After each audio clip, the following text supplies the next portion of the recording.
Hey guys, আমি Swarnank and welcome to the new episode of my channel. তো এখন আমি কথা বলবো হচ্ছে টাটা আইপিএলের 60 নম্বর ম্যাচ নিয়ে। এটা হয়েছিল হচ্ছে কেকেআর এবং এমআইয়ের মধ্যে। 11ই মে হয়েছিল ম্যাচটা।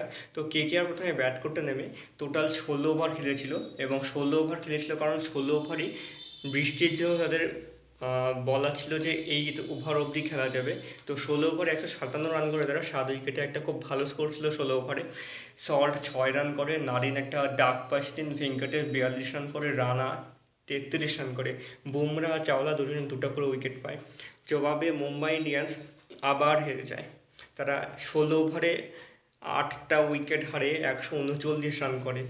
ঈশান 40 রান এবং তিলক 32 রান শুরু করলেও তাদের পরবর্তীকালে যে প্লেয়াররা তাদের খেলাটা ঠিকঠাক চালিয়ে যেতে পারে না এবং এখানে হর্ষিত 2টো উইকেট পায়, বরুণ ও আন্থে 2টো করে উইকেট পায় এবং সুনীল 1টা উইকেট পেয়েছিল সেদিন। তো কলকাতা 18 রানে জিতে যায়। কলকাতা তো খুব সুন্দরভাবে প্লে অফসে উঠেই গেছে। এমআই উঠতে কোনোদিনও পারবে না কারণ সে শেষ হয়ে গেছে একদম প্রথম থেকেই। তো দেখা যাক এরপরে ম্যাচগুলোতে কী হয়।